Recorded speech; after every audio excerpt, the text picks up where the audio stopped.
digo que tenemos por aquí una pequeña falla técnica, pero ya estamos por aquí en todas nuestras plataformas digitales. Gracias por estar con nosotros desde INADEC TV. Delia Linares Alvarado les da las gracias por acompañarnos el día de hoy. Un programa más que leyes, educando la conciencia. Un horizonte educativo refundacional en el marco de la cuarta transformación mexicana. Jóvenes politécnicos construyendo el IPN del siglo XXI. Entre los jóvenes se constatan graves carencias y omisiones que afectan su formación integral al privarlos o limitarles derechos como la educación, el empleo, la salud, el medio ambiente, la participación en la vida social y política y en la adopción de decisiones, el deporte, la recreación y la cultura en general, tal y como se enmarca en el espíritu de la Convención Interamericana de Derechos de los Jóvenes.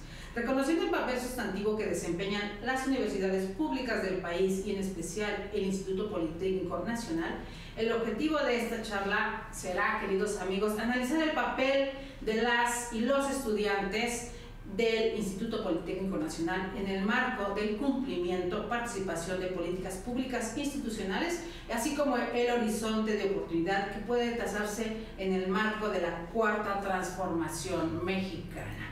Tenemos con nosotros, queridos amigos, y les comentaba a nuestros queridos invitados del día de hoy, para muchos será retomar el tema, para ellos no, porque son años, mínimo 4 años, que vienen realizando esta serie de eventos, muchas veces pudieran llamarlos incluso rebatingas políticas, pero no, queridos, es una lucha sin cuartel durante todo este tiempo. Hoy tenemos con nosotros al licenciado Moisés Morales Sotero, del Centro de Investigaciones Económicas, Administrativas y Sociales, alumno de maestría en gestión municipal y licenciado en economía del Politécnico Nacional. Tenemos también por aquí a Alfredo Salazar López, él es doctorante en política pública por el ESCA en Santo Tomás. Así es, querida.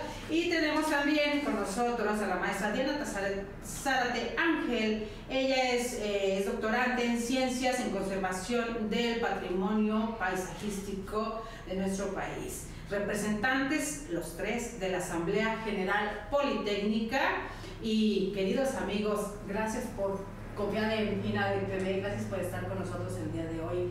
Antes que nada, cuéntenos un poquito para que nos regresen en el tiempo qué y por qué estamos en esta situación en este momento. Bueno, pues agradeciendo también la invitación por parte del programa. Pues bueno, recapitulando un poco lo que ha sucedido en estos 4 años, como todos sabrán, en el 2014 estalla un movimiento. La primera escuela en parar fue la ESIA Zacateco. Los compañeros de la ESIA paran por una problemática de un plan de estudios al interior, y después empieza a salir el tema del reglamento.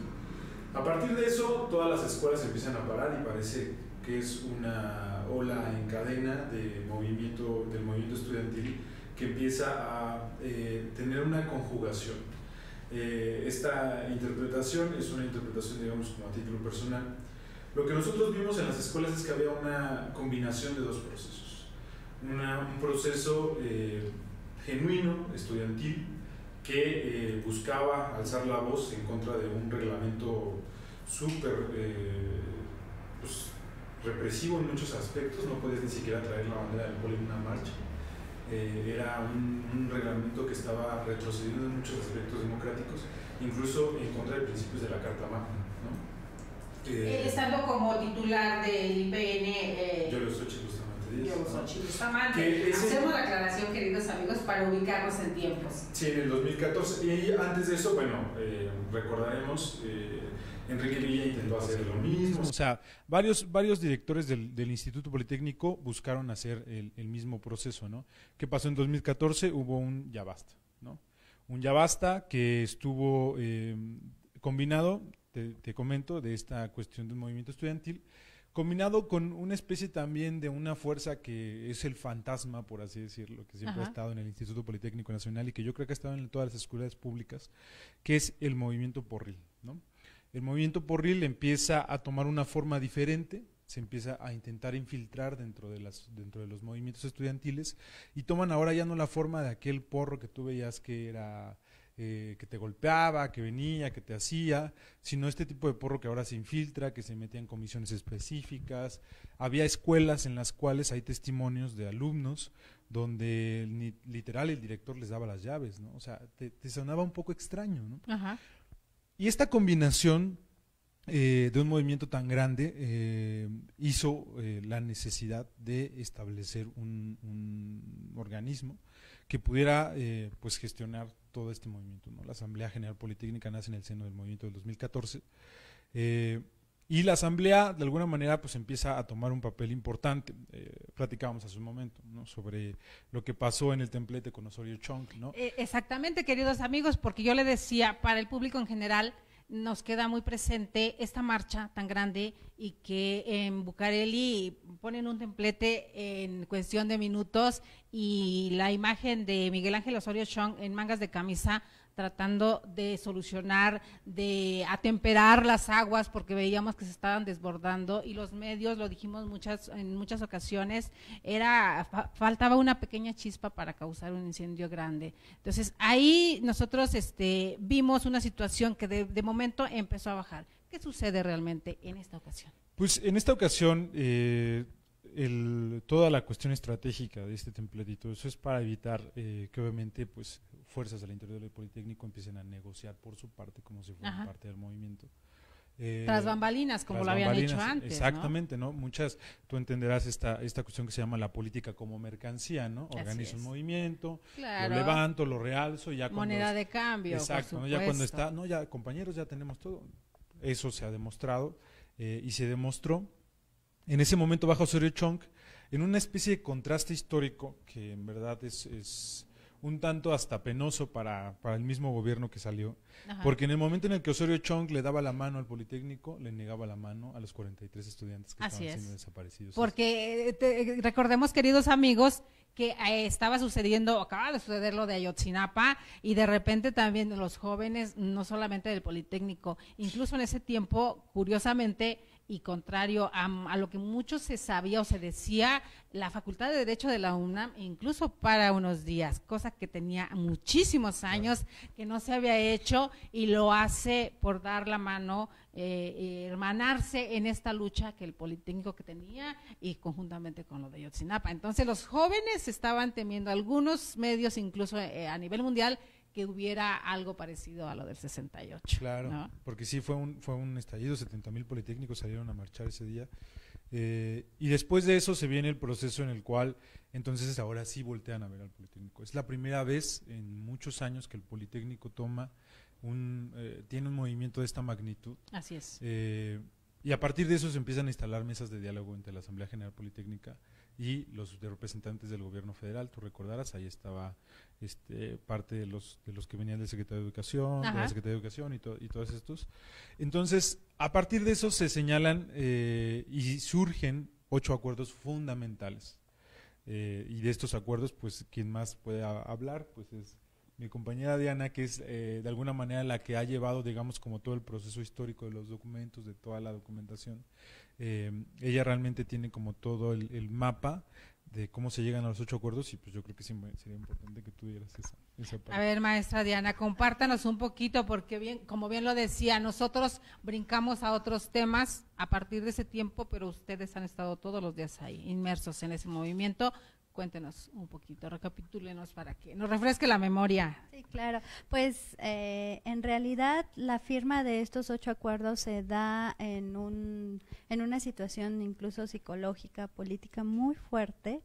¿Por qué? Porque las y los politécnicos en ese momento, estudiantes todos, pues no tenían una formación, digamos, política así de facto como para generar negociaciones o acuerdos de forma y de fondo.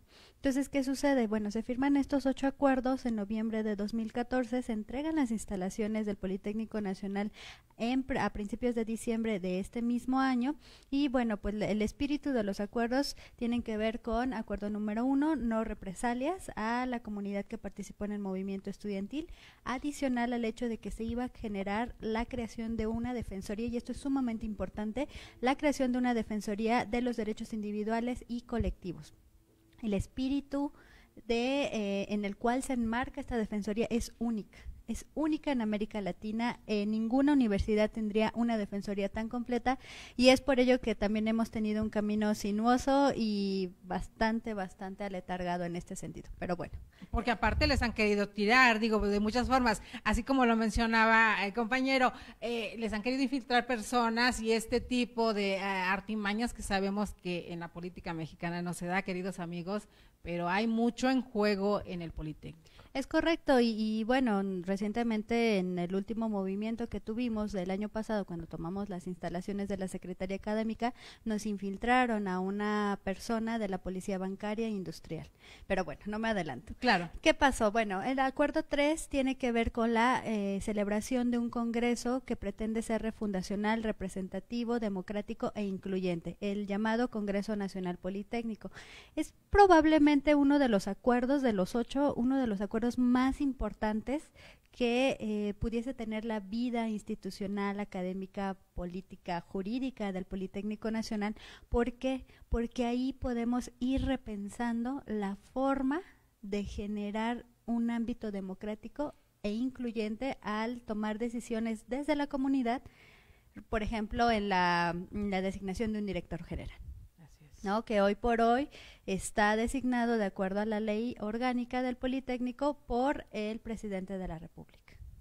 Entonces, bueno, esto pasa con el acuerdo 3 y bueno, sucesivamente los otros acuerdos tienen que ver con la denuncia de grupos porriles, tiene que ver con la salida de la Policía Bancaria Industrial y bueno, algunos son complementos de otros, la no incorporación de los ESITs al Sistema Nacional de Bachilleratos en el sentido de la tecnificación, o sea, esto que se demandó por la aprobación de este reglamento que incluso se había votado en una sesión en la madrugada fuera de las instalaciones del Politécnico. Eso se nos hizo totalmente reprobable. ¿Por qué? Porque pues estás hablando de que un Consejo General Consultivo es el máximo órgano de toma de decisiones, pues no es posible que el máximo órgano de toma de decisiones esté a modo tomando decisiones de una de las instituciones más importantes de este país afuera de la institución. En algún momento percibimos, el pueblo en general, que pareciera que esto venía desde el Ejecutivo. ¿Realmente ustedes también lo percibieron así? Esto de bajar a técnicos al Politécnico, lo dijimos muchas veces, pareciera que era abaratar la mano de obra calificada y decíamos, todo lo que se ha logrado en tantos años de lucha politécnica no lo puede venir desde el Ejecutivo echarlo a la basura. ¿Así lo percibieron ustedes también o estábamos en un error? No, claro, por supuesto. El objetivo fundacional, el lema fundacional del Politécnico es la técnica al servicio de la patria, ¿no? Después de la creación del Politécnico vino el desarrollo estabilizador, la sustitución de importaciones, y eso generó que la mano calificada que salía del Politécnico fuera a las empresas nacionales, ¿no? A partir del 70, específicamente ya de los 80, a partir de que se instaura el consenso de Washington, en México hay una política que empieza a bajar y a pegarle. Si uno ve digamos la gráfica del salario mínimo en México desde los 80, a partir de la deuda, esa deuda histórica que consideró a México uno de los países que atentaba contra el sistema financiero internacional, el salario en México cae drásticamente y no cae por casualidad, ¿no? Sino, digo, los grandes economistas, los que se jactaban de estas políticas, pues eran aquellos que sabían que la ventaja competitiva en México era el salario, ¿no? El salario bajo, la mano de obra barata. ¿Y cómo obtienes mano de obra barata? Pues descalificándola, ¿no? Y de ahí es donde también empieza la pugna contra los itamitas, ¿no? Porque obviamente una forma de pensar muy diferente, el capitalismo puro, tratar de radicalizar y polarizar todavía más un país. ¿Así lo percibimos? Claro, sí, no, claro, y es parte de eso, ¿no? O sea, es generar, no sé, este mecanismo que tú comentabas, ¿no? Decía ahí específicamente en el reglamento, o sea, si tú no te sientes seguro de terminar la carrera, no te preocupes, yo te doy se llamaban salidas alternativas, y en esa salida tú agarrabas y decías, bueno, ya quiero mi salida, y el Politécnico te expedía tu título de técnico en economía, técnico en administración, técnico en turismo. O sea, en vez de incentivar, terminar la licenciatura, seguir maestrías, doctorados y demás, te daba esas opciones. Sí, y eso se llamaba reducción, bueno, eso se llama y se sigue llamando porque en todas las universidades, por lo menos nacionales, sucede reducción de costo por estudiante, ¿no? Reducción de costo por estudiante, ¿qué significaba esto? Primero, pues le pegas a las becas. Segundo, Claro. En vez de fomentar becas, en vez de fomentar mecanismos para que se quedaran, generas mecanismos para que se vayan. Y eso ha sido, incluso el año pasado, el movimiento que comentaba mi compañera Diana, el movimiento de la Secretaría Académica fue por eso, ¿no? Los cambios de carrera no surgieron porque los alumnos de un momento a otro dijeran, oye, es que a mí ya no me gustó la opción que pedí. No, sino que el Politécnico no respetó, digamos, la vocación que ellos eligieron en nivel medio superior y los lanza a otra escuela donde no es absolutamente nada que ver con su vocación, con la vocación que ellos eligen, y entonces pues obviamente empiezan a surgir estos cambios de carrera. ¿Y por qué lo hacen? ¿O quién toma estas decisiones? El director pasado, Enrique Fernández, generó una dinámica similar a la que existe en la UNAM, una especie de pase directo, ¿no? Como los SHs a la UNAM. Eso evidentemente no está mal. Está mal la forma en cómo lo implementan, ¿no? Porque el punto es, sí te doy el lugar, pero pues te lo doy donde haya cupo, ¿no? No, más bien no genera una inversión para poder ampliar la matrícula en las escuelas donde hay mayor demanda, Claro. no genero infraestructura, tan solo tenemos el SICSUMA. El SICSUMA era es un terreno de más de 1,000 hectáreas, me parece. Entonces ese es un terreno bastante amplio donde podrían poner perfectamente escuelas y no lo hacen, ¿no? Todo ese tipo de inversión podrían hacerla, no la hacen, generan este pase directo y entonces le dan a los alumnos de vocacionales donde a lo mejor iban para ingeniería, se los lanzan a medicina. Tuvimos el caso, porque decían muchos, es que no, son de medicina, no. Tuvimos el caso de un compañero de medicina que quería ir a ingeniería. Y el caso de un compañero de ingeniería que quería ir a medicina. ¿Y el Nosotros presupuesto? Y el presupuesto, exacto, o sea, ¿dónde ¿Y está? el presupuesto dónde está? ¿Dónde quedó? Justamente, uno de los acuerdos que se firman en 2014, que es el acuerdo número 8, tiene que ver con un incremento al presupuesto del Politécnico Nacional y también al ramo en materia de ciencia y tecnología. ¿Qué fue lo que pasó en el sexenio pasado? En el sexenio pasado solamente hubo, o sea, las organizaciones internacionales recomiendan que para que en los países exista una inversión en ciencia y tecnología se debe de generar al menos apostarle al 2% del Producto Interno Bruto. ¿Qué pasó en México? Bueno, en México sucede que no es el 2%, que solamente se cumplió a lo mucho el 0.5%.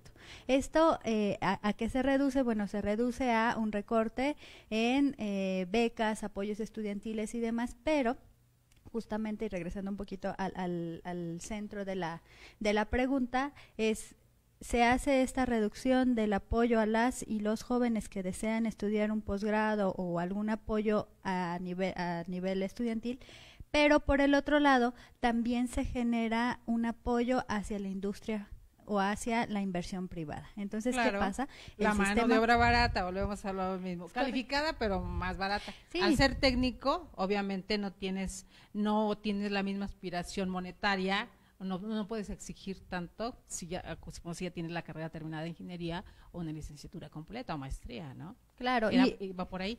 Sí, y recordemos que somos ciudadanos locales, es decir, formamos parte de un sistema del mal llamado, o no sé, el capitalismo histórico y también de un sistema neoliberal. Entonces, ¿por qué menciono esto? ¿Por qué? Porque la agenda internacional, hay políticas internacionales en donde México forma parte y tiene que dar un seguimiento. Y uno de los seguimientos... Tiene que hacer respetar la política de ese organismo del cual forma parte. En teoría. En teoría, y eso también tiene que ver con el hecho de la privatización de la educación. Entonces, ¿qué hizo la AGP en 2014? La comunidad estudiantil alzó la voz, las y los politécnicos alzaron la voz y dijeron, basta. Se reanudan, se firman estos acuerdos. En 2015 se instauran las mesas de diálogo con los representantes de la Dirección General, que están a cargo del doctor Enrique Fernández Faznak. Damos un avance al cumplimiento de los acuerdos, no solamente del acuerdo 3, que es el que, digamos, principalmente es en el que se ha avanzado. hemos tenido áreas de oportunidad porque la misma normatividad del Politécnico no nos permite seguir avanzando y por supuesto el presupuesto. Por ejemplo, mi compañero Alfredo Salazar hablará bastante de porque estuvo dentro del proyecto de la creación de la Defensoría, y pues hay una serie de vacíos en términos legales, jurídicos, exactamente, que no han permitido el avance de esta Defensoría. Entonces, bueno, damos un recorrido, digamos un porcentaje, hemos tenido cerca de 90 mesas de diálogo, o sea, 90 mesas de diálogo que no duran una hora. Que ahí es muy interesante, queridos, porque estamos hablando que no solamente es el Politécnico el que está en Zacatenco y solamente los de ahí van a dialogar.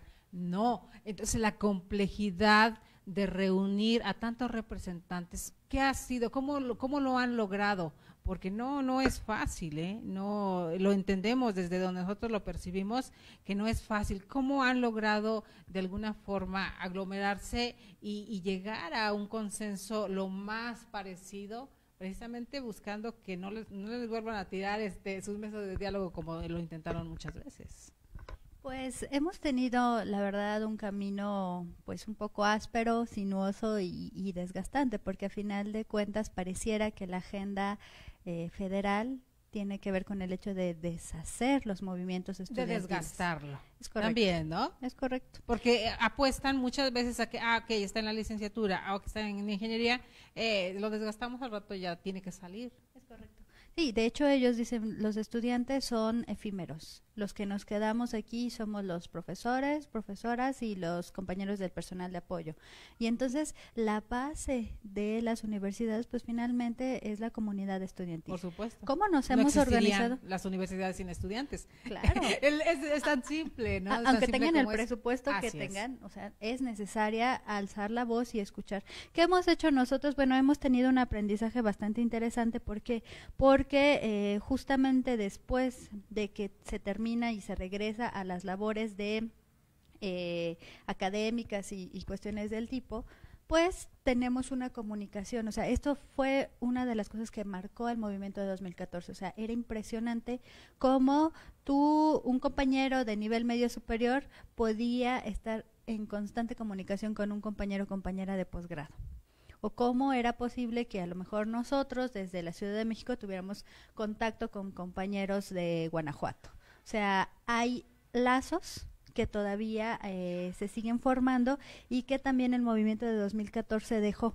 ¿En qué sentido? En que se hicieron, digamos, colectivos estudiantiles al interior de las diferentes unidades académicas, y eso nos ha ayudado un poco a continuar con la historia y con, digamos, el cumplimiento de las demandas de la Asamblea, porque no solamente la AGP se dedica a darle cumplimiento a los 8 acuerdos, también hemos hecho denuncias de venta de calificaciones, casos de corrupción, claro, etcétera.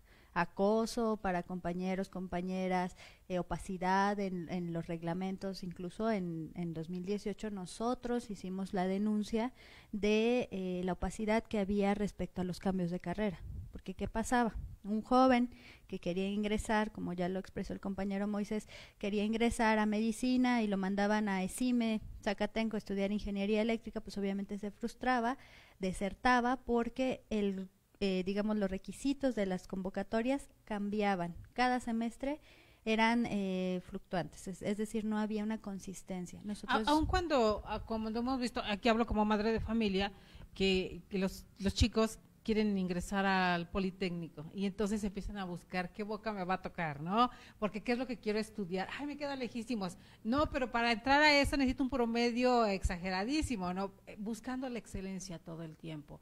Y aún así, entonces pudiera parecer que todo ese trabajo de selección que están haciendo para lo que se viene siendo la prepa, se echa a perder al entrar ya a la carrera profesional. Digo, porque entonces te cambia a donde yo quiero, no a donde tú necesitas ni a donde deseas. Sí, ahí tenemos un tema que definitivamente las autoridades, y lo hemos reiterado en diferentes ocasiones, debe de cambiarse. Porque el año pasado tan solo hubieron cerca de 2,300 solicitudes de jóvenes que querían un cambio de carrera. De estas 2,300 solicitudes, menos del 20% se cumplió. ¿Y es indicativo que no lo toman en cuenta o no lo analizan quienes están haciendo estas políticas dentro del instituto? Bueno, lo que nosotros nos dimos cuenta, y fue a juego de lo que surgió después del movimiento, fue que los directivos en realidad ellos traen su propia agenda. Ajá. Ellos traen su propia agenda, ellos traen sus propios lineamientos, ellos, incluso nosotros podríamos decir que al dedazo eligen. Nos damos la libertad de decir eso. ¿Por qué? Porque cuando se hicieron las mesas, después de la toma de Secretaría Académica, que fue la toma más larga de un edificio de gobierno en la historia del movimiento estudiantil, después de eso, lo que se tuvo fue, pues solamente era como la mesa donde los estudiantes vienen a desahogarse y nosotros nos dedicamos 2 horas a escucharlos. Y parecía confesionario nada Exacto, más, ¿no? nada más era una como terapia. Era como, te voy a dar la terapia que tú necesitas desahogarte aquí. Entonces nosotros llegábamos y nos dejaron, desde el principio nos lo dejaron claro, ¿no? Esta es una mesa de trabajo, no es una mesa resolutiva, aquí no se va a decir absolutamente nada. Cuando nosotros entregamos, antes de que se publicara en el semestre pasado, bueno, no, el antepasado, antes de que se publicaran los lineamientos de cambios de carrera, nosotros habíamos elaborado todo un trabajo que se basaba en estudio socioeconómico para saber si te convenía o no llegar a la universidad o no, cuáles iban a ser los apoyos, a quiénes iban a apoyar. Estudio socioeconómico, teníamos un estudio de vocación, o sea, de orientación vocacional, de cómo es que realmente el estudiante necesitaba y tenía que, digamos, como justificar el proceso, ¿no? Para poder llegar a la vocación, por esto que tú mencionas, ¿no? Claro, o sea, vienes de vocacional, ya traes una formación, ya estás, digamos, como encarrerado hacia un punto, y a lo mejor tú mismo dijiste, pues, ¿sabes qué? No me gustó la ingeniería, voy a irme a medicina porque hice tales o cuales. Eso ya sería de cada quien, pero de entrada no hubo un respeto a la formación vocacional de cada uno de los alumnos, ¿no? Y ahora cuando sucediera eso serían casos esporádicos, no estas estadísticas que nos están manejando. Claro, ¿no? ¿no? 2000 cambios de carrera rechazados. Imagínate, 2000 estudiantes que el Politécnico dijo con la mano en la cintura, vas a estudiar lo que yo elija y te voy a definir de aquí para toda tu vida lo que tú quieres. Y hubo compañeros que se salieron de la escuela. O sea, que se salieron del Politécnico. A eso nos referíamos. O sea, los mecanismos de reducción. ¿Obligados de alguna forma a desertar prácticamente? Pues sí, porque al final de cuentas, imagínate, o sea no vas a estudiar algo que no pretendes ejercer. Tuvimos compañeros que incluso siguen ahorita, o sea, estaban en textil, por ejemplo, y querían su cambio a una de aeronáutica, por ejemplo. Y entonces ellos decían, es que yo toda mi vida he soñado, o sea, he querido, he hecho, y pues de la noche a la mañana ellos te lanzan la convocatoria, tú sabes que tienes que dar el mejor y sacan las mejores calificaciones y aún así no se quedan, ¿no? Y la justificación es no hay lugar. Esa es la justificación. O sea, no hay lugar, se convierte no en un análisis cualitativo del estudiante, un análisis cuantitativo en tanto a las capacidades que tiene el estudiante, no, se vuelve una cuestión de cupo. A eso lo reducen. Aquí no hay lugar, aquí no te tocó, simple y sencillamente es eso, ¿no? Y termina en un dedazo y el influyentismo. Claro, no, eso también, ¿no? Y eso es que en el Poli casi no pasa, ¿no? En el Politécnico casi no pasa, ¿no? O sea, entonces, todo ese proceso pues fue lo que nosotros denunciamos el año pasado, ya con la administración del actual director Rodríguez Casas, que de alguna manera pues ha sido un tanto ríspida y un tanto dudosa, ¿no? Nosotros desde el año pasado seguimos denunciando la corrupción que nosotros hemos visto en el Politécnico, ¿no? A juego del comité de reconstrucción que no se ha llamado, hasta ahorita no se ha llamado, y de hecho yo te invitaría un día, vamos a escuelas del Politécnico, hagamos un recorrido, por ejemplo el Sixuma se cayó un muro completo y a un año, 5 meses casi, después del sismo, el muro sigue ahí. Y todo el presupuesto que según Aurelio Nuño decía que se había invertido en la reparación de las escuelas, estamos hablando de 2 universidades íconos de nuestro país, queridos amigos. Lo mismo pasaba hace poco en la UNAM, pero eso no venimos a tocarlo ahorita, pero ¿cómo es posible que el Instituto Politécnico Nacional siga a un año además sin una reparación de ese tipo? ¿Cómo lo explican? ¿Qué explicación les han dado a ustedes? Pues cuando hacen el cambio de la administración, bueno, previamente se había generado un comité de reconstrucción.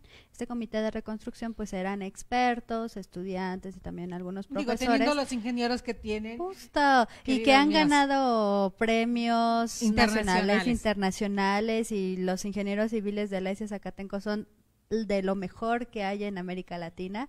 Bueno, pues pese a esas grandes distinciones, de verdad. es el gran ausente. Es decir, o sea, las alternativas que se dieron no han sido las más eficientes. Hay una opacidad respecto a la disminución de el presupuesto que se había asignado al Comité de Reconstrucción, que por cierto no ha sesionado. El doctor Rodríguez Casas buscó una manera diferente de, pues digamos, de justificar este proceso de reconstrucción, que de hecho hace unos días hay una nota de unos compañeros de la Escuela Superior de Medicina que denunciaban que era necesario arreglar su escuela, hay laboratorios dañados y demás, y esto no se ha podido resolver desde el, digamos, sismo que ocurrió, y bueno, estamos a 2019 y es el gran ausente. Pero también algo de lo que me gustaría mencionar, que nos parece también muy preocupante, es que estamos en términos de una cuarta transformación. Así es. O sea, me parece que hay algo muy importante que sucedió en la vida política de México el año pasado. Y sucedió un cambio de paradigma impresionante. O sea, nadie quizás hubiese imaginado el nivel de participación de las y los mexicanos. De los jóvenes, sobre todo. Lo hemos estado Justamente aquí todo el tiempo, cuando se trata del tema, hablando al respecto y haciendo esa aseveración y haciendo esa pregunta a quienes implementan y dirigen la política pública de nuestro país, porque es la parte que nos toca, no solamente aquí, sino donde escribo en SDP también, siempre estoy en ese mismo tenor. Ahorita que mencionaban sobre esta agenda en cuestión educativa, esta reforma educativa de nuestro país, queridos amigos, tan cacaraqueada, tan invertida, nos decían los medios que cuántos millones se llevó el secretario de Educación solamente para su promoción personal y toda esta faramaya que nos quisieron vender en los medios. Yo escuchaba en días pasados, en estas mañaneras que da el licenciado Andrés Manuel López Obrador, precisamente sobre esto de la reforma educativa, donde dice tajantemente, palabras más, palabras menos, afortunadamente queda todo grabado y ahí está, donde dice no se va a seguir con esta agenda que estaba implementada desde el exterior para México. Y solamente, tanto Enrique Peña Nieto como Aurelio Nuño estaban recibiendo órdenes cómo hacer las cosas, sin importar el bienestar ni de los mexicanos, mucho menos de los jóvenes que en ese momento, como estamos escuchando, queridos amigos, fueron los más perjudicados. ¿Qué vislumbran ustedes para un futuro en ese sexenio, en esta cuarta transformación, como estudiantes, como un bienestar, o hayan tenido acercamiento con parte del gabinete, en este caso, ustedes acudirían con Esteban Moctezuma, o con quién irían directamente, que les dieran una esperanza de poder hacer ahora sí las cosas bien? Sí, definitivamente ya acudimos con Esteban Moctezuma, fue parte de las movilizaciones porque la actual administración de la Dirección General del Politécnico pues se encuentra hermética y no ha querido recibirnos. Entonces fue gracias a que decidimos actuar directamente con sus superiores. Que lo interrumpa. ¿Cuál es la excusa para no recibirlos? Pues solamente que subestima a la comunidad politécnica. Eso Estamos ha sido de manera una Asamblea sistemática. General Politécnica y aún así lo subestiman. Sí, es correcto. O sea, Perdón por la interrupción. Cada reunión que tenemos con él le damos contenidos, hablamos sobre la agenda, qué puntos tenemos que tomar de los acuerdos y él definitivamente no le interesa. Como comentaba mi compañero Moisés, ellos tienen otra agenda y no es la de los acuerdos. Déjame decirte que los acuerdos se legitiman con el acompañamiento de otras autoridades. Ajá. No solamente fue un acuerdo firmado entre las autoridades, sino que hubo un acompañamiento de la Secretaría de Gobernación, de la Comisión Nacional de Derechos Humanos, y bueno, esto actualmente es ¿Cuando importante. estaba todavía el licenciado Abante o ya ahorita con el actual presidente de la Comisión Nacional de Derechos Humanos? Con Luis Raúl todavía de la CNDH. Sí. Pensé que con los de Gobernación, que ahorita está Encinas. derechos no, humanos en gobernación. Antes, Nada. me refiero desde el 2014. Perfecto. O sea, digamos, todo el movimiento se vino legitimando no solamente a través de gobernación y a través de las autoridades politécnicas, sino a través de la Comisión Nacional de Derechos Humanos, porque era evidente el rezago que había al interior de la comunidad politécnica. Y todo lo que comprendía. Y todo lo que comprendía, porque la violación a los derechos humanos, al derecho de los trabajadores, al derecho de los estudiantes, a todo lo que nos dicen y de qué sirve. Yo por aquí estaba leyendo, queridos, como siempre traigo por aquí mis anotaciones, sí, pero y ya hasta se me perdió. Ahorita se los hablo sobre una convención del 96, ¿no? Marcan por aquí, ¿no? Convención Interamericana de Jóvenes. Ajá. En Portugal, en 1990. Así es. Ella se la sabe de memoria, yo no, queridos amigos, por eso, para no equivocarme, andaba buscándola, pero ya se las da. Y referente a esto, ¿qué les dicen? Pues a mí me parece que desconocen todo este tema de la importancia de garantizar el derecho de acceso a la educación. Ajá. Definitivamente, las veces que nos teníamos mesas de trabajo les planteábamos la necesidad de que no se podía dejar en la calle a 2,000 aspirantes que aplicaron al Politécnico y además que traían ya una trayectoria desde las escuelas medias, ¿no? También del Politécnico. Exacto. Entonces, que no había una política pública al interior. Lo que fuimos descubriendo en el camino es que muchos compañeros que habían aplicado, al final no se quedaban, los que sí se habían quedado. Entonces, siempre en este ínter, pues no se ocupaban los espacios y la realidad es que al interior del Politécnico pues hay corporativismos, ¿no? Y es ahí donde aprovechaban para que en esos espacios donde no se habían inscrito, había grupos donde decían que estaban saturados, donde en realidad había espacios. Entonces, en la dirección general no se tomaba en cuenta eso. Daban el trámite, decían pues se quedaron estos, cuando en realidad en los salones había espacios. Claro. Ahora, eso es un tema al interior, digamos, en términos de organización, pero en términos de capacidad instalado, que ha sido el pretexto por lo que no se han abierto más aulas, pues sigue estático, no se mueven, no se reparan los salones desde el sismo y tampoco se construyen más aulas, que son las más demandadas. Personal docente sí hay y puede haber más, no hay voluntad hacia adentro. Plazas docentes que están como administrativos. Exactamente. Si quieres explicar esa parte. Sí, o sea, justamente algo que denunciamos nosotros Claro, es que cómo era posible que había personas que tenían una plaza docente de tiempo completo, 40 horas, que estaba sacando copias y estaban en la dirección general. O sea, una persona podía ganar con la antigüedad y todo esto cerca de 60,000 pesos sacando copias. Digo, cada trabajo es sumamente valioso, pero ¿cómo te explicas un desempleo impresionante con personas que tienen maestría, posgrado, doctorado y otras especialidades que no tienen una oportunidad laboral? Del mismo instituto. Claro, y tienes a la vuelta una desigualdad terrible de usos y costumbres de pues otros sistemas, o sea, de un sistema. Yo se lo dije al doctor Casas el 15 de marzo, porque terminamos el diálogo el 16 cuando entregamos las instalaciones. Le dije, doctor Casas, con todo respeto, el Instituto Politécnico Nacional, como su infraestructura está oxidada. O sea, es necesario cambiar de forma y de fondo los marcos normativos que rigen a la institución a través de la inclusión, de la participación de la voz, no solo de las personas que se quedan, como ellos dicen, sino también tomar la voz efímera, y lo voy a decir así entre comillas, de la comunidad estudiantil.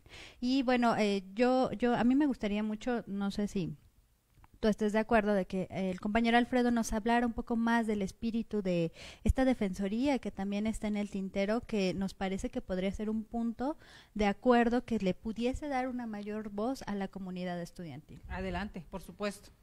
Gracias. Justamente uno de los acuerdos a los que se llegan en el 2014 es que hubiera una defensoría. ¿Y por qué es importante que haya una defensoría al interior del Politécnico? Porque toda la comunidad universitaria es un derecho universal, tiene derecho a un plan de vida. Entonces, precisamente el espíritu del artículo 3º constitucional es brindar un plan de vida a todas esas personas que son parte de esta comunidad politécnica. Y se daba a causa de estos corporativismos que venía privando este derecho, y no solamente en el ámbito académico, también en el ámbito social, digamos, profesores que se metían con alumnas, todo este problema que conocemos que se da al interior de la universidad. Y el trueque de calificaciones. El trueque de calificaciones, por ejemplo, ¿no? Entonces, precisamente la Defensoría Politécnica lo que buscaba era hacerlo mucho más horizontal, donde hubiera más participación y desde luego que iba a ser un ícono a nivel latinoamericano porque se venían siguiendo los pasos de Canadá, que ha sido un referente a nivel nacional, para que se construyera con toda la comunidad, se integraran grupos que fueran más allá del director general. El gran problema que tiene actualmente la Defensoría es que el director sigue tomando las decisiones sobre ellas y no se vuelve realmente una válvula de escape para detectar los problemas que hay en el interior. Entonces la Defensoría, esta refundación de la Defensoría permitiría precisamente asistir a la comunidad politécnica, que actualmente pues no existe ningún mecanismo y por eso desertan muchos compañeros y compañeras de la comunidad, ¿no? Y eso es delicado. Además, debe de velar por esta garantía del acceso a la educación, que digamos aquí lo decimos en 3 palabras, pero pues implica realmente hacer frente a esta historia que tiene el Politécnico y parece que las actuales autoridades al frente lo subestiman. De verdad, si usted hace una revisión de cuáles son las políticas que ha implementado el doctor Casas, pues son nulas, no existen. No ha habido un diálogo, él solamente llegó a ocupar un lugar y más allá de eso no ha podido hacer nada. El retomar el espíritu del Politécnico también implicaría que académicos del mismo Politécnico, egresados del mismo Politécnico, se sumaran.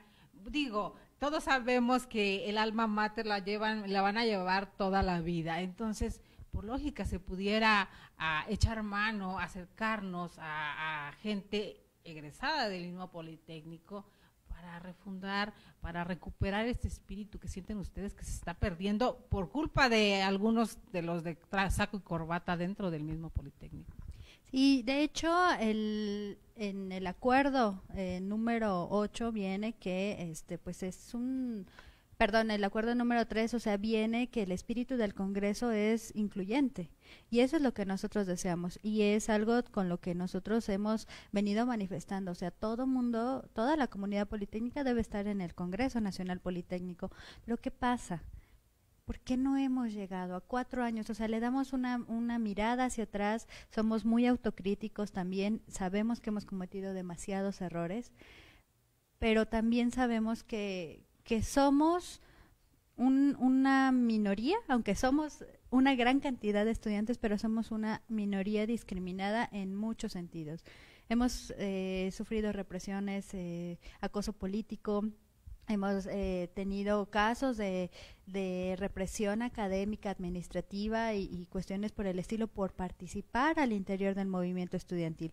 Y eso pues también es muy preocupante.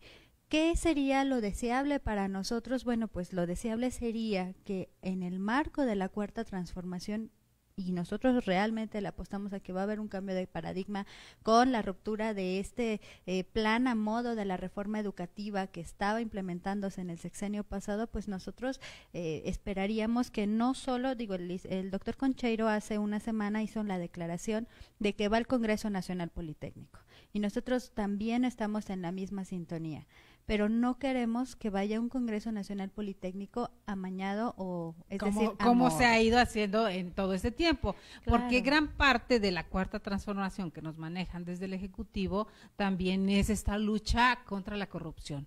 Y hablando de la corrupción, queridos amigos, hacia adentro, al interior del sistema educativo, vaya que hay mucho trabajo por hacer y en este caso ustedes como comunidad estudiantil se suman a una lucha que sea realmente directa y frontal sin estos amañamientos que suelen haber y que han visto en estos años pasados? Sí, por supuesto, y sobre todo también algo que nos daría mayor asertividad sería el hecho de que pues le solicitamos de manera muy respetuosa al maestro Moctezuma y al propio presidente de la República, licenciado Andrés Manuel López Obrador, que pues dialogue con nosotros con el objeto de ratificar los acuerdos o que se dé una garantía de que esta Cuarta Transformación también viene enmarcada en el Politécnico en el sentido de que se tienen que cumplir los acuerdos celebrados en 2014 por un respeto, no solo a la comunidad estudiantil, sino también por un respeto a la ciudadanía y a las futuras generaciones. ¿Por qué menciono esto? Lo menciono porque desafortunadamente al interior del Poli existen grupos de poder que han estado arraigados desde hace muchísimo tiempo. La misma mafia del poder está en todos lados, en las instituciones en este caso.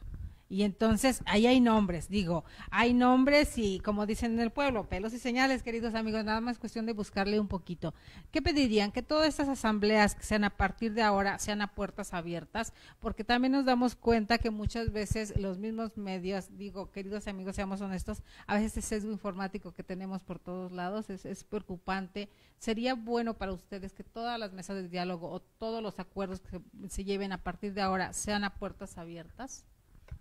¿Hasta dónde les beneficiaría? De hecho, la estructura en la que se insistió en la mesa 5x5 desde su origen fue que la mesa se transmitía por la página del Politécnico. Nosotros mismos desde la página de Facebook en la que publicamos todos los contenidos y todas las denuncias, ahí mismo se publica y se transmite en vivo la mesa 5x5. Entonces, de alguna manera el diálogo abierto empezó por iniciativa de la Asamblea General Politécnica, no tanto de los directivos. Se les pidió a los directivos que facilitaran eso.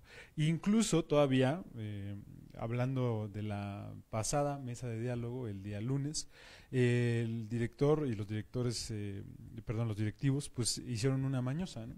La mañosa fue que nosotros hicimos una presentación sobre todo lo que se había hecho desde 2014 hasta ahorita, para poder recapitular, para poder dar seguimiento e incluso para poder denunciar cómo es que la comisión organizadora del Congreso Nacional Politécnico, la pasada, había utilizado el órgano para poder hacer una especie como de coerción y no trabajar en lo que le corresponde, que es el diagnóstico del Instituto Politécnico Nacional y las reglas de operación del Congreso Nacional Politécnico.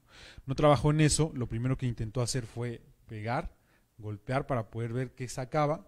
No sacó absolutamente nada. O para desbaratar. Y esa comisión estaba controlada por la delegación sindical que es la sección 60, que son, bueno, yo no estoy diciendo que sean todos, pero evidentemente pues es una sección bastante amplia, puesta en duda, sí, claro, ¿no? Cuestionada. Sí. Entonces, cuando nosotros estábamos dando ese seguimiento, incluso haciendo gráficas, porque pues, obviamente nosotros como estando buenos académicos, claro, o sea, como tú debe sabes de que ser. la crítica va a la ciencia como la ciencia va a la crítica, supuesto, ¿no? por supuesto. Entonces nosotros dijimos, no hicieron nada, nos dijeron, ¿por qué? Pues mira, tenemos una gráfica donde por lo menos el quórum mínimo era de esto y ni siquiera llegaban ni a una tercera parte del quórum mínimo, ¿no?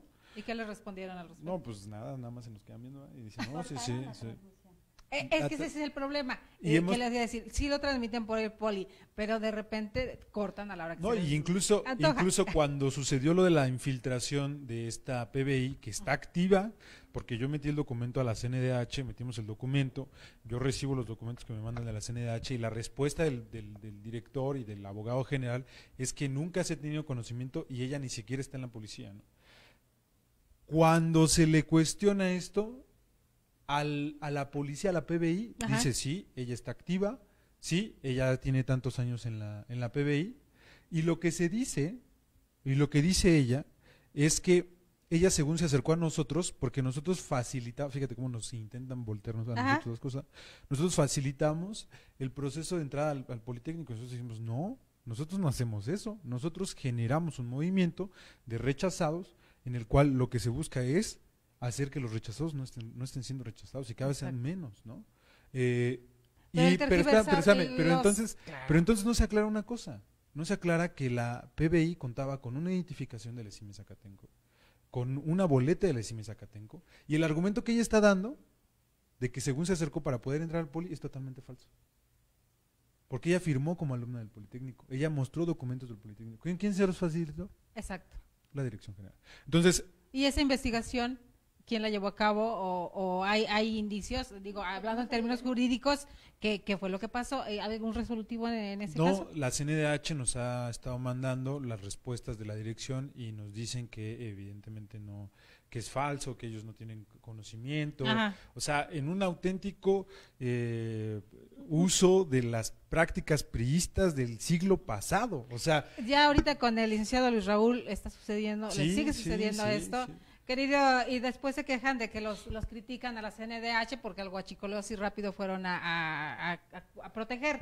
Queridos amigos, perdón, no, tal vez no nos corresponda esta situación, pero debemos poner atención a todos. Dicen en los pueblos, o todos coludos o todos rabones. O sea, ¿cómo es posible que a un organismo tan importante de la educación en nuestro país, como es el Instituto Politécnico Nacional, se haga caso omiso a una petición simplemente para que vayan a revisar, para que den iba a decirle su visto bueno, pero no una recomendación mínimo hicieron por las parte de la recomendaciones, se CNDH. lanzaron las recomendaciones, sí se lanzaron, pero la CNDH en realidad solo ha tenido como este contacto, digamos, como de gabinete, ¿no? El trabajo de campo pues no ha sido realizado, ¿no? Y hay muchas cosas que nosotros hemos... hay un documento completo, si quieres te lo hago llegar, para que tú lo puedas tener. Un Por documento supuesto. completo donde están todas las fotografías, los documentos donde ella filmó. Incluso cuando le dimos la noticia a los compañeros de la asamblea, había compañeras que se quedaban en shock, ¿no? Porque dice, yo la metí a mi casa, o sea... Yo la metí a mi casa, se fue a quedar a mi casa, conoce a mi mamá, a mi papá, o sea, una policía... que nosotros sabemos y tenemos conocimiento desde la guerra sucia. Claro. Que los policías en realidad pues son muy pocos son los honestos y realmente la mayoría están hechos para vigilarnos y más bien reprimirnos, ¿no? Y que no será la primera vez. Sí, hay muchas historias urbanas por ahí que de lo que nos han hablado tanto en la UNAM como en el Politécnico, algunos incluso militares, pero eso ya son otras cuestiones, queridos amigos. Ahora, retomando el punto que comentábamos hace rato sobre el aspecto de lo público y de realmente de buscar que el instituto tenga una transformación. Hoy en día estamos parados en algo que podría llamarse, pues sí, la cuarta transformación. Ajá. Desde este punto de vista podríamos ver que hay una oportunidad, una apertura, por lo menos el gobierno tiene un diálogo.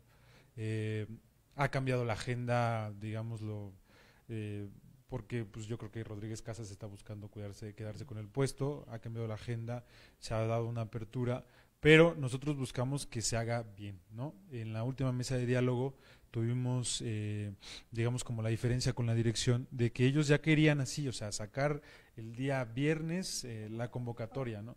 Claro. Nosotros dijimos, pues, tranquilo, Porque la ¿no? premura, ¿no? Exacto, o Sí, sea, ahora, nosotros ¿por qué tanta tenemos prisa si ya compañeros, tantos años? nosotros tenemos compañeros de primer semestre de la carrera que llegan a la Asamblea General Politécnica y que dicen, y les decimos, oye, es que fíjate que estamos, y les damos como todo el proceso, Sí, toda la y les información. explicamos qué es el Ujú. Congreso y le preguntamos, una cosa que siempre hacemos antes de que empecemos a dar toda la charla es preguntar, ¿tú sabes qué es el Congreso Nacional Politécnico?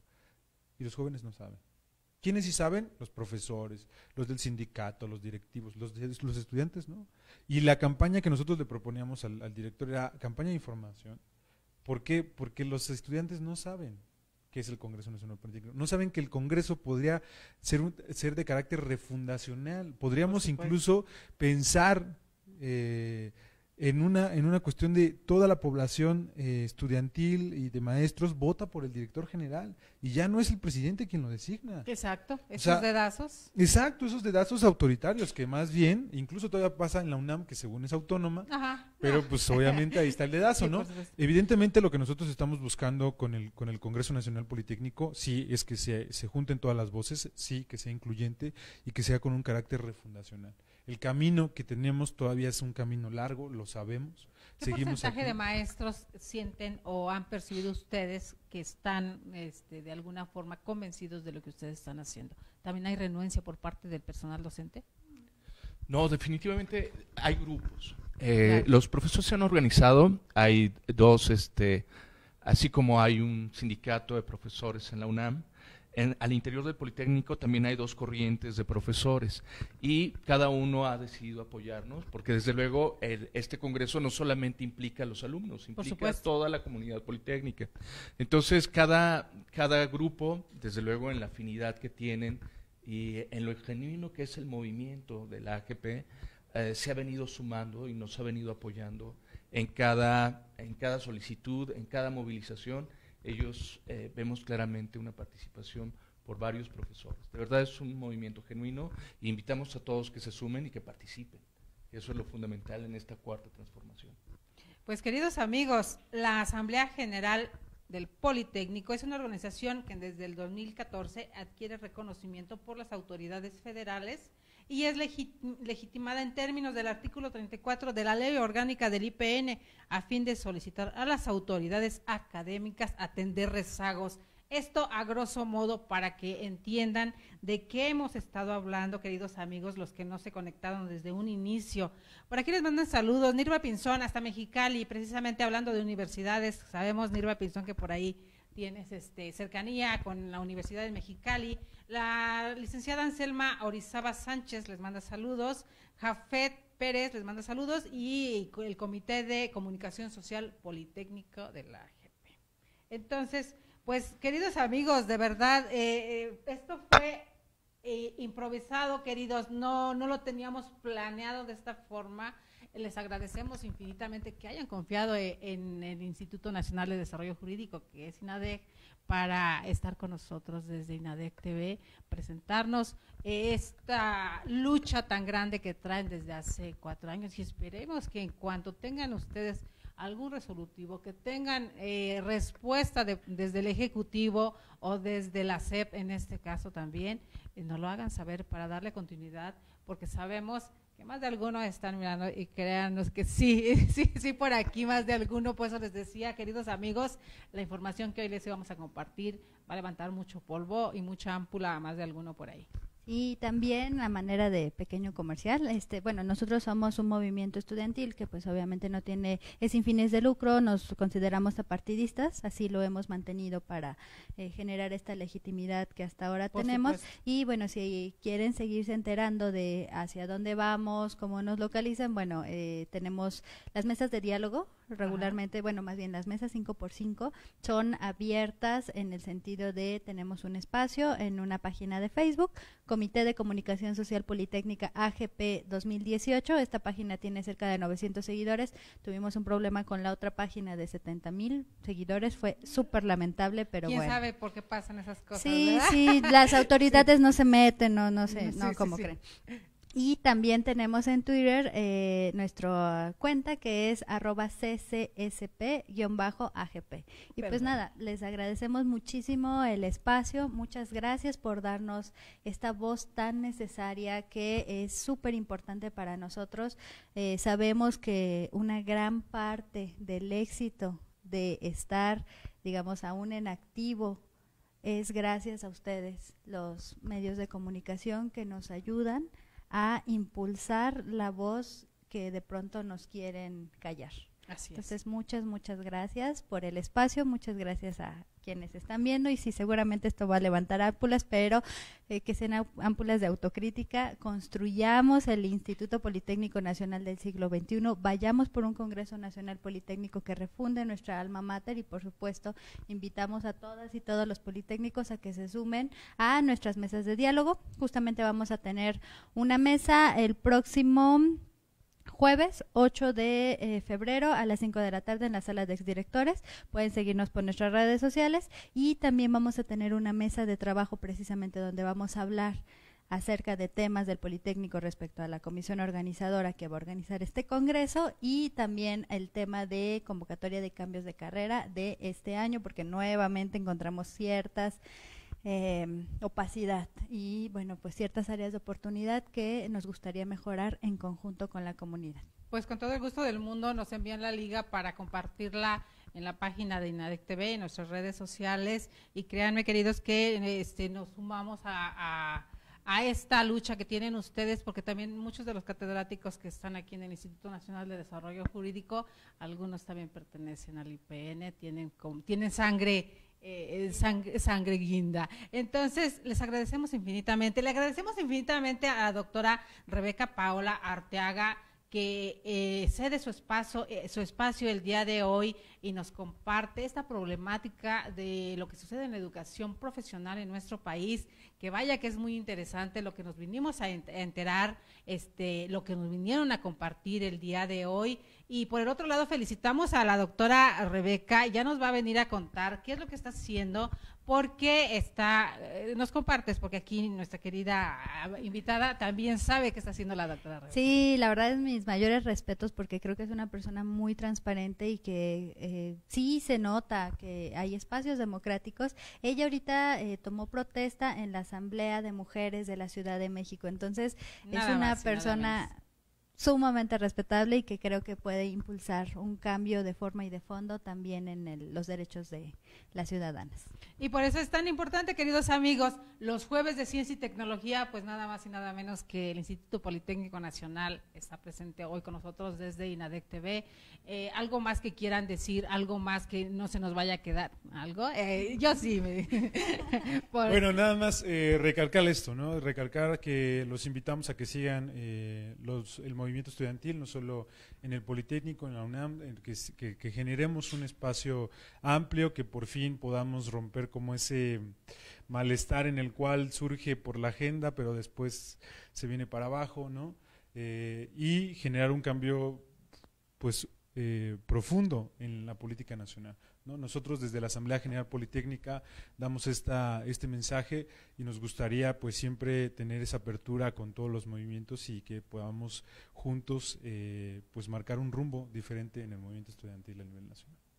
Y otra cuestión, queridos amigos, a lo largo de los programas que hemos hecho con la doctora Rebeca Paola, ha habido esta denuncia grande, no solamente de aquí de la UNAM o del Politécnico, sino de todas las universidades en el país, donde el presupuesto para investigación ha sido reducido dramáticamente y en algunos casos casi al grado de expulsar a los investigadores de las universidades. Entonces, ahí es un tema que da para mucho y que los que nos siguen en el programa saben que hemos estado tratándolo de la mano de la doctora, precisamente porque ella, al ser una estudiosa de todos estos temas, toda la profesionalización que trae detrás, que la ampara, nos da su visión de lo que está pasando en las universidades, en la ciencia y tecnología, las denuncias que hemos hecho, que esta del Instituto Politécnico Nacional no sea una más, sino que voltemos a ver los ojos e invitamos también a los medios, a los colegas, que sabemos que muchos por aquí nos